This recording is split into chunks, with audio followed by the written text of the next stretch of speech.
Good morning student. तो student आपने हमारा जो बंदरोगा की हमारी न्यू सीरीज चल रही है, इसका आज आप सेकंड पार्ट पढ़ रहे हैं, सेकंड लेक्चर पढ़ रहे हैं।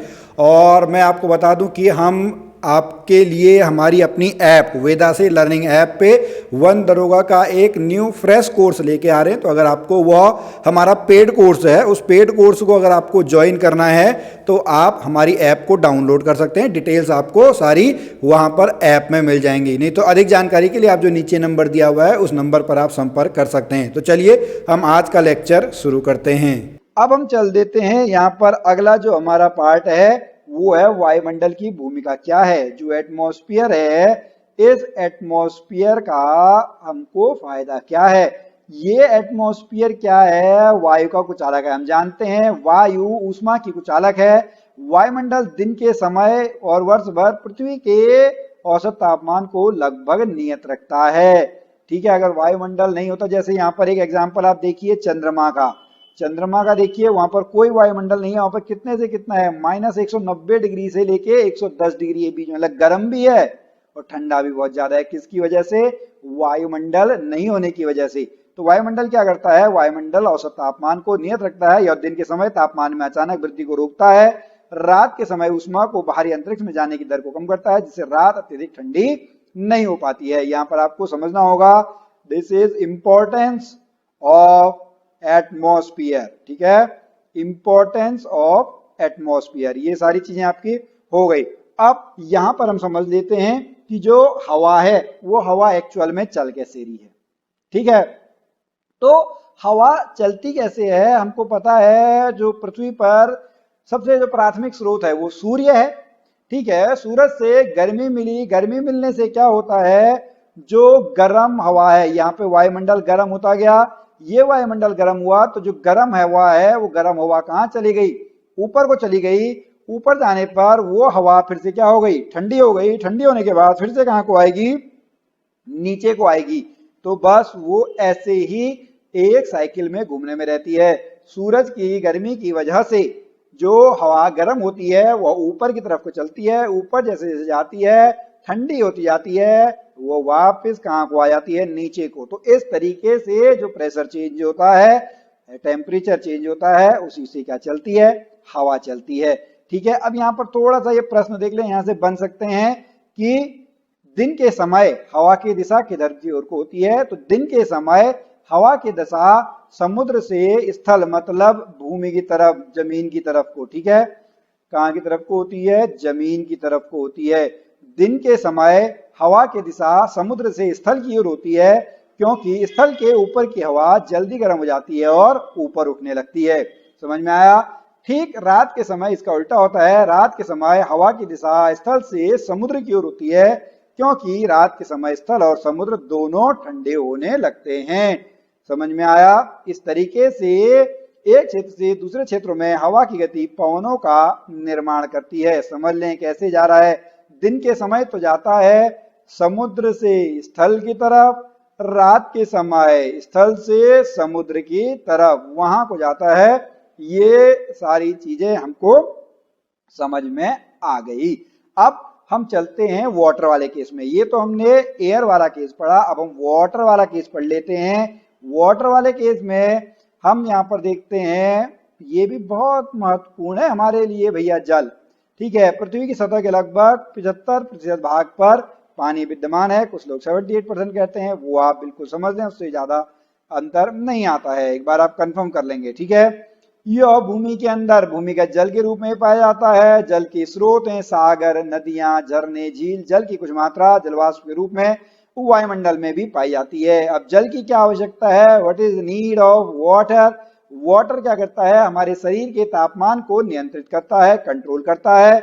जो पानी है मनुष्य की शरीर की कोशिकाओं, कोशिका संरचनाओं, ऊतकों में उपस्थित जीव द्रव्य का महत्वपूर्ण संगठन है। जल जंतु पौधे हेतु, ठीक है, जल क्या करता है? यहाँ पे कॉमा लगा रहना चाहिए था। जल जंतु और पौधे हेतु आवास हैबिटेट का कार्य करता है। सभी कोशिकीय प्रक्रियाएं जल के माध्यम से होती हैं। ये तो आपको पता ही होंगी, इसलिए इसको ज्यादा डिटेल में नहीं पढ़ते हैं। हम चलते हैं आपका जो इसका मेन पार्ट है, जो रेन वाला पार्ट है। अब हमने जल वाली यहाँ पर बात कर ली। जल के बाद हम बात करते हैं कि वर्षा कैसे होती है, इसको डिटेल में फिर समझेंगे। ठीक है, वर्षा अभी कैसे होती है, हमने देखा कि क्या था, सन था, सन की वजह से गर्मी हुई, तो जो ये पानी है, ठीक है, ये पानी है, ये वाटर है, कहाँ पे है, ओशियन में है, यहां से ये इवोपरेट हुआ, मतलब इसका क्या हुआ, वाष्पीकरण। ठीक है, इसका क्या हुआ, वाष्पीकरण हुआ, ऊपर को गया। ठीक है, हवा आई, हवा इसको अपने साथ ले गई, ऊपर क्या बन गए, ऊपर ये बन गए क्लाउड्स। ठीक है, हवा इनको ले जाती रही, हवा देखिए हमने पढ़ भी रहे हैं, हवा ले जाती रही, उसके बाद बीच में कहीं पे भी इसका अवरोध आया या कोई रुकावट आई, ठीक है, कोई पेड़ पहाड़ आ गया, पेड़ नहीं मतलब पहाड़ आ गया, तो ये क्या करता रहता है, वहीं पे कंडेंसेशन मतलब संघनन, तो यहां से कहां गिर जाएगा, वो नीचे को आ जाएगा। दो रूपों में आ सकता है, रेन के रूप में, ओलों के रूप में, बर्फ के रूप में। ठीक है, जैसे जैसे ये तापमान और प्रेशर और नमी के ऊपर डिपेंड करता है। सबसे पहले तो बारिश हो जाती है, फिर टेम्परेचर, उसके बाद ओले, फिर आपका बर्फ। ठीक है, तो यहां पर जब ये नीचे को आता है, तो नीचे आने के बाद क्या होता है, ये थोड़ा सा जमीन में, नदियों में, भूमिगत जल में घूमते फिरते ये वापस पहुंच जाता है। ये आपका वाटर साइकिल का एक पार्ट भी है। ठीक है, इसको हम बाद में समझेंगे, वाटर साइकिल। ठीक है, वाटर साइकिल वाला जो पार्ट है, इस वाटर साइकिल वाले पार्ट को हम कल समझते हैं कि कैसे होगा। तो ये आपका रेन वाला पार्ट है, समझ में आया, बारिश वाला पार्ट है। ओके, तो अब हम चलते हैं इसमें, अगला जो है एक बहुत इंपॉर्टेंट है भैया, ये आपकी नेचुरल रेन है, प्राकृतिक। ठीक है, ये क्या है, प्राकृतिक वर्षा। लेकिन भैया इंसान इतना दिमागदार हो गया है कि उसने बादल बनाने शुरू कर दिए हैं, आर्टिफिशियल रेन। आपने बीजिंग ओलंपिक में सुना होगा। तो यहां पर ये इस पॉइंट को इंपॉर्टेंट कर लें, वेरी वेरी इंपॉर्टेंट। कौन सा है, देखिए होता क्या है, ठीक है, मैं इसको थोड़ा सा भी समझाता हूं। ये होता ये है, ठीक है, जो क्लाउड है उनकी सीडिंग कैसे की जाती है, उसके बनाया जाता है। ठीक है, तो सबसे पहले तो सिल्वर आयोडाइड है, वो स्प्रे किया जाता है प्रोपेन फ्लेम के साथ। यही आपको याद रखना है, सिल्वर आयोडाइड बहुत बार पूछा जाता है। ठीक है, सिल्वर आयोडाइड को आपने किया, ये क्या करता है, जो उसमें नमी है उसको, पार्टिकल्स को क्लाउड जैसा बना देता है हवा में। ठीक है, उसके बाद जो सिल्वर आयोडाइड है वो इन क्लाउडों को क्या कर देता है, मॉइस्चर कर देता है, फ्रीज कर देता है और आइस क्रिस्टल जैसा बना देता है। ये क्या हो जाते हैं, बारिश हो जाती है। आपको यहाँ पे समझना है, हालांकि बहुत महंगा है सिल्वर आयोडाइड। ठीक है, तो यहां से आप समझ सकते हैं कि कृत्रिम बारिश कैसे होती है। ऊपर हवा में बम्बार्डिंग की जाती है, बम्बार्डिंग मतलब ऊपर जो ये केमिकल है, ये केमिकल छोड़ा जाता है। आप इस जो स्क्रीन है, इस स्क्रीन को थोड़ा सा पॉज करके आप एक बार डिटेल में पढ़ लें, मैं आपको वैसे ही समझा देता हूं। हम हवा में ऊपर वायुमंडल में बम्बार्डिंग करते हैं सिल्वर आयोडाइड जैसे कुछ केमिकल्स की, उस वजह से वहां पर तापमान कम हो जाता है, मॉइस्चर वगैरह में जो बादल हैं वो तुरंत ही क्या करने लगते हैं, बारिश करने लगते हैं। तो आपको यहाँ पर समझ में आ गया होगा कि ये बहुत इंपॉर्टेंट है सिल्वर आयोडाइड, ये बहुत बार पूछा जाता है, तो इसको एक बार आप समझ लें। ठीक है, ये मैंने आपको समझा दिया है। अधिक समझ में और जानना तो आप निश्चित तौर पर मुझसे पूछ सकते हैं, या फिर आप एक बार नेट पे जाके देख सकते हैं, नहीं तो मैं तो हूं ही, मैं आपको बताने के लिए। ठीक है, ये तो हमने वाटर वाला केस पढ़ा। अब हम पढ़ लेते हैं जी मृदा वाला केस। ठीक है, हमने कौन कौन सा पढ़ लिया, हमने एटमॉस्फेयर वाला पढ़ लिया, हमने हाइड्रोस्फीयर पढ़ लिया। मिट्टी वाले को क्या था, मिट्टी वाले के लिए क्या था, लिथोस्फीयर। ठीक है, तो जो हमारी भूमि है उसकी ऊपरी सतह पर पौधे के लिए आवश्यक पोषक तत्वों से भरमार है। इसमें कार्बनिक पदार्थ होते हैं, प्रचुर मात्रा में वायु मिलती है, तो इसको क्या बोलते हैं हम, मृदा बोलते हैं, सॉइल बोलते हैं। अब ये मृदा बनती कैसे है भाई, ठीक है, मृदा बनने के बहुत सारे कारण हो सकते हैं। जैसे सूर्य है, सूर्य दिन के समय चट्टानों को गर्म करता है तो फैलती हैं, रात को ठंडी होती हैं, चट्टानों के फैलने सिकुड़ने से उसमें दरारें पड़ जाती हैं, दरारों से बीच में टूट जाती है, तो क्या बन जाती है साहब, मिट्टी बन जाती है। पानी क्या करता है, पानी भी चट्टानों को तोड़कर टुकड़े टुकड़े कर देता है, उससे आगे क्या बन जाती है, मिट्टी बन जाती है। वायु क्या करती है, तेज चट्टानें भी, तेज हवाएं भी चट्टानों को काटती हैं, मृदा बनाने के लिए रेत को एक स्थान से दूसरे स्थान पे ले जाती है, मिट्टी को एक स्थान से दूसरे स्थान पे हवा में उड़ाते हुए ले चलती है। ये इंपॉर्टेंट है, जीवित जीव। ठीक है, तो लाइकेन और जो मांस हैं ये चट्टानों की तरह चट्टानों की सतह पर उगती हैं, लेयर पर उनको कमजोर करके उनको महीन कणों में बदल देती है। अब मिट्टी एक्चुअल में है क्या, मिट्टी आपका जो पत्थर है, चट्टान है, उसी का एक सॉफ्ट फॉर्म है, छोटा छोटा फॉर्म है, वही मिट्टी है। आप पत्थर को तोड़ते रहिए, तोड़ते रहिए, तोड़ते रहिए, एक चूरा जब बन के आएगा तो मिट्टी जैसा बन जाता है वो। ऊपर से पानी से आप आएंगे तो ये सारी चीजें मृदा वाले केस में आएंगी, ठीक है। तो चट्टानों से ही निर्माण होता है, कारक अलग अलग है, सूर्य, पानी, वायु और जीवित जीव, ठीक है, ये हम समझ में आया। तो ये तो हमने यहां तक इन तीनों के बारे में पढ़ लिया, ठीक है। हमने किसके बारे में पढ़ा? वायु के बारे में, जल के बारे में और मिट्टी भूमि के बारे में। अब अगर ये दूषित हो जाते हैं, इनमें कुछ खराबी आ जाती है, चाहे वो खराबी हम ही करेंगे, पॉल्यूशन, ठीक है, इसको हम क्या बोलते हैं? प्रदूषण बोलते हैं। प्राकृतिक संसाधनों का दूषित होना प्रदूषण कहलाता है। वायु प्रदूषण, जल प्रदूषण, भूमि प्रदूषण। वायु प्रदूषण में अभी डिटेल में पढ़ेंगे, ग्रीन हाउस, ओजोन परत, ठीक है, अम्लीय वर्षा, रासायनिक, घरेलू, तापीय, उद्योगों द्वारा, कृषि के द्वारा कीटनाशक और पीड़कनाशक, ठीक है। तो यहां पर अभी हम डिटेल में पढ़ते हैं वायु प्रदूषण को, जल प्रदूषण को और भूमि प्रदूषण को।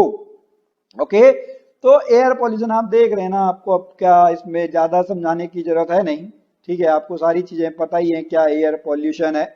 इतना हमारा जो फैक्ट्री चलती है, धुआं चलता रहता है। हमने अभी वहां पर कंपोजिशन की बात की थी, नाइट्रोजन आपका 78, ऑक्सीजन आपका 20.9, अप्रोक्स 21%, बाकी और भी गैसेस थी। तो अगर इसका कंपोजिशन चेंज होता है या कंपोजिशन खराब हो जाता है तो वो वायु प्रदूषण में आता है। जैसे जितना भी आपका नेचुरल तरीके से हो, कोई स्टेशनरी इंडस्ट्री लगी हुई हो, कोई ऑटोमोबाइल का हो, कोई काम चल रहा हो, तो इस वजह से इसके अगर carbon monoxide, carbon dioxide, sulphur dioxide, nitric oxide, nitrogen dioxide, तो ये सारी की सारी चीजें पॉल्यूंट हैं। तो ये जब मिला के रिएक्शन करके HNO3, H2SO3, H2SO4, ये सारे चीजें बना देते हैं। अभी हम रेन एसिड में, एसिड रेन में पढ़ेंगे, तो इसको हम क्या बोलते हैं? एयर पॉल्यूशन हम बात करते हैं। समझ में आया? तो वायु प्रदूषण है क्या? वायु में स्थित हानिकारक पदार्थों की वृद्धि, जैसे carbon dioxide, carbon monoxide, sulphur के ऑक्साइड, नाइट्रोजन, फ्लोराइड, सीसा, धूल के कण, वायु प्रदूषण कहलाता है। इससे मनुष्य में श्वसन की बीमारी, गुर्दे की बीमारी, हाई बीपी, आंखों में जलन और कैंसर रोग भी हो सकता है, सॉरी, ठीक है। तो इसमें ये बीमारियां हो सकती है। पौधों में क्या हो सकता है? कम वृद्धि हो सकती है। क्लोरोफिल, ये पीले पत्ते हो जाते हैं ना, वो क्लोरोफिल की कमी की वजह से हो जाते हैं। तो ये सारी चीजें यहाँ पर आपको समझ में आई होंगी। कौन सा हमने पढ़ा? वायु प्रदूषण के बारे में, ठीक है। अब यहाँ पर हम एसिड रेन की बात कर लेते हैं। यहाँ पर मैंने आपको बताया था, सॉरी ये गया इधर, ठीक है। यहाँ पर क्या है? ये जो SO2, NO, ये सारी चीजें जब, ठीक है, SO2 और NO2 जब ऊपर मिलने जाती है तो वहां पर पानी के साथ रिएक्शन करके जो NO2 है वो तो बनाता है HNO3 अम्ल, और जो SO2 है वो बनाता है H2SO4 अम्ल, ठीक है। ये दो अम्ल जब बना देते हैं तो ये नीचे को आता है, तो रेन एसिड कहलाता है। भैया एसिड बन गया।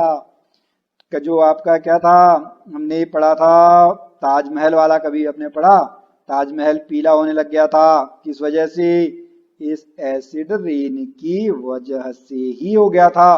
तो एसिड रेन होता क्या है? जो ये पॉल्यूटेंट हैं, चाहे सल्फर हो, नाइट्रोजन हो, इनके जो ऑक्साइड्स हैं, ये ऊपर वायुमंडल में जाते हैं। वहां पर जल यानी H2O या नमी के साथ क्रिया करके ये हम लोग बनाते हैं HNO3 नाइट्रिक एसिड और सल्फ्यूरिक एसिड H2SO4।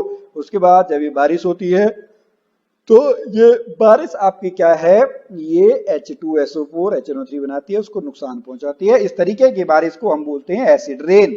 ओके, अब हम आगे चलते हैं। इसी में वायु प्रदूषण में ग्रीन हाउस इफेक्ट, ठीक है, गर्मी होने लगती है। अब हमें पता है कि वायुमंडल में कार्बन डाइऑक्साइड जल वाष्प पृथ्वी से परावर्तित होकर अवरक्त किरणों को शोषित कर लेते हैं, जिससे पृथ्वी का वायुमंडल का तापमान बढ़ जाता है, ठीक है। कार्बन डाइऑक्साइड का प्रतिशत बढ़ने पर दुष्प्रभाव यानी इसके क्या नेगेटिव इंपैक्ट होते हैं, क्या क्या इसके नुकसान है वो हम समझ लेते हैं। ग्रीन हाउस का प्रभाव बढ़ जाता है, वैश्विक उष्मीकरण जिसको हम ग्लोबल वार्मिंग बोल रहे हैं, ठीक है, ग्लोबल वार्मिंग। अब मैं यहाँ पर आपको कुछ होमवर्क देता हूँ, इसमें कौन सी गैस का सबसे अधिक योगदान है ये आप बताना है, ठीक है। पृथ्वी के औसत तापमान में वृद्धि होती है, चोटियों पर जमी बर्फ ग्रीन हाउस प्रभाव के कारण वर्ष भर पिघलती रहती है, CO2 पृथ्वी गर्म होता है, जैसे शीशा ग्लास द्वारा ऊष्मा को सोख लेने पर शीशे के अंदर का तापमान बाहर के तापमान से बहुत अधिक हो जाता है। तो यहाँ पर ये सारी चीजें ग्रीन हाउस इफेक्ट आपको बहुत अच्छे तरीके से समझना है, acid rain green house effect. अब उसके बाद एक और आता है जी ओजोन लेयर, ठीक है। ओजोन लेयर है क्या, ऑक्सीजन का ये ऑक्सीजन का एक परमाणु है, ये मॉलिक्यूल है, ये उसका एक और है, जहां पर 3 ऑक्सीजन मिलके बनाते हैं उसको ओजोन बोलते हैं, O3। ये लगभग यहाँ पे 60 है, 36 है, 35 36, यह वायुमंडल में 16 किलोमीटर से लेके 36 किलोमीटर की ऊंचाई पर स्थित है। यह सूर्य से आने वाली पराबैंगनी किरणों को अवशोषित कर लेते हैं। इस प्रकार पृथ्वी पर जीवों के लिए ओजोन परत एक सुरक्षात्मक आवरण के रूप में कार्य करती है। यहां पर आपको ये चीजें समझ में आ गई होंगी कि ओजोन लेयर क्यों है, ठीक है। ओजोन लेयर में क्या हुए हैं साहब, होल हुए हैं अंटार्कटिका के ऊपर, कभी ऑस्ट्रेलिया के ऊपर। यह पराबैंगनी विकिरण से हानिकारक विकार जैसे मोतियाबिंद है, त्वचा के कैंसर है, अन्य आनुवंशिक रोगों से बचाती है। और लगभग 1985 के आसपास वैज्ञानिकों को पता लगा कि जो अंटार्कटिका वाला भाग है वहां पर ओजोन जो लेयर है वहां पे होल हो चुका है, ठीक है। ये चीजें हम समझ सकते हैं, ओजोन लेयर डिप्रेशन, ठीक है।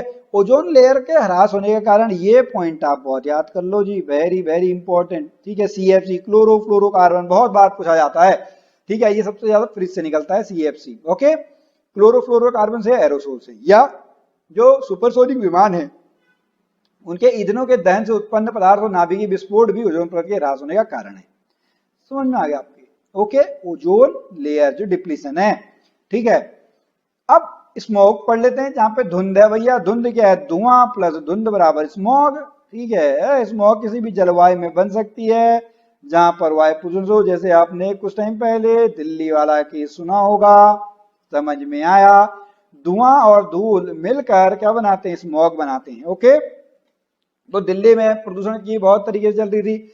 अब यहाँ पर एक क्वेश्चन और है, चलिए आपसे, ठीक है। जो प्रदूषण है उस प्रदूषण को कैसे मापा जाता है बताएं, उस जो प्रदूषण होता है उस प्रदूषण को कैसे मापा जाता है ये आप बताएं, बिल्कुल, ठीक है। ये समझिएगा। अब हम चलते हैं, देखिए अगला जो हमारा है जल प्रदूषण, मतलब जब पानी में आपका कुछ गंदगी आ जाए, पानी पीने योग्य नहीं रहता है तो उसे जल प्रदूषण कहते हैं। जैसे बहुत से लोग क्या करते हैं, अपने उद्योगों का जो कचरा है वो नदियों में डाल देते हैं, जलाशयों में डाल देते हैं। गंगा अभियान वहीं से चल रहा है, ठीक है। जलाशयों के नजदीक कपड़े धोते हैं, अवांछित पदार्थ देते हैं। यहाँ पे आप देखिए जानवर भी वहीं पे, काम भी वहीं पे चल रहा है, नहा भी वहीं पे रहे हैं, यहाँ से पानी भी वहीं पे आ रहा है, सब कुछ वहीं पे आ रहा है। आप देखेंगे कितने नाले सब आते हैं। तो ये जब पानी पीने योग्य नहीं रह जाता है तो इसको हम क्या बोलते हैं, इसको बोलते हैं हम जल प्रदूषण। समझ में आया, क्या बोलेंगे, वाटर पॉल्यूशन, ठीक है। इसका जो थर्ड वाला लेक्चर है ना, थर्ड वाले लेक्चर में हम पढ़ेंगे कि आपका इससे कौन कौन से रोग हो सकते हैं, ठीक है, वो भी हम जरूर पढ़ेंगे, ओके। अब हम चलते हैं लास्ट में मृदा प्रदूषण पे भैया, ठीक है। सॉइल पॉल्यूशन, मृदा प्रदूषण। सॉइल इरोजन मतलब उसका मट्टी का कटाव या मृदा अपरदन, इसी को हम क्या बोलते हैं, soil pollution. Removal of the top most layer of soil by wind, water and other activities is called soil erosion, okay. Removal of the top most layer of soil by wind, water and other activities is called soil erosion. मिट्टी का कटाव, या मिट्टी का कटाव क्या क्या हो सकता है, ओवर ग्रेजिंग, ज्यादा आपने काम कर दिया, ठीक है। Removal of top soil by wind मतलब हवा के द्वारा, पानी के द्वारा, बरसात के द्वारा, बाढ़ के द्वारा। डिफॉरेस्टेशन मतलब जंगल काट दे रहे हैं, पेड़ काट दे रहे हैं। लिविंग लैंड अनकल्टिवेटेड मतलब वहां पे उसका यूज ही नहीं कर रहे हैं, बांझ हो जाती है जमीन, वहां पर हम उसका यूज ही नहीं करते हैं, ठीक है। तो इस तरीके से आपका मिट्टी का ह्रास होता है, मिट्टी का कटाव होता है, मृदा का अपरदन होता है। इसके क्या क्या इफेक्ट हैं भैया, इसके क्या क्या प्रभाव हैं, ठीक है। क्या प्रभाव हैं, एक तो लॉस ऑफ फर्टिलिटी, जो मिट्टी का उपजाऊपन है वो खत्म हो जाता है। लैंडस्लाइड होने लगता है, ठीक है। पानी का जमाव होने लगता है, ठीक है, रिजर्वोयर जैसे बन जाते हैं। तो ये आपके क्या हैं, मृदा अपरदन के इफेक्ट हैं, प्रभाव हैं। अब इसको बचाया कैसे जा सकता है, भैया टेरेस फार्मिंग कर सकते हैं, पेड़ लगा सकते हैं, इंटेंसिव क्रॉपिंग कर सकते हैं, या स्ट्रॉन्ग ये रिवर बैंक वगैरह पे सारे काम आप कर सकते हैं। तो ये आप इन सारी चीजों को समझ ले, ठीक है। क्या आपका 3 हमने पढ़े बेसिकली, ठीक है। हमने क्या पढ़ा? हवा, पानी और मिट्टी। हवा का वायु प्रदूषण, पानी का पानी प्रदूषण, मिट्टी का मृदा प्रदूषण है, सॉइल पॉल्यूशन। ओके, तो यहां पर आज का जो हमारा टॉपिक है स्टूडेंट्स वो कंप्लीट हो जाता है, ठीक है। हम धीरे धीरे अपना जो सिलेबस है वो कंप्लीट करते जा रहे हैं। समझिए लगभग 40% सिलेबस आपका कंप्लीट होने वाला है। इसके बाद हमारा यहाँ पे जो बायोलॉजी वाला पार्ट है, हम वो बायोलॉजी वाला पार्ट भी इसी वीक में यहाँ पर शुरू कर देंगे। तो आप बताइएगा कि आपको हमारे लेक्चर्स कैसे लग रहे हैं, क्या आपका हो रहा है, ठीक है। और कोई भी कहीं भी आपको प्रॉब्लम होती है तो आप मुझसे जरूर पूछें, ठीक है। मैं मिलता हूं आपसे कल, तब तक के लिए जय भारत, जय उत्तराखंड।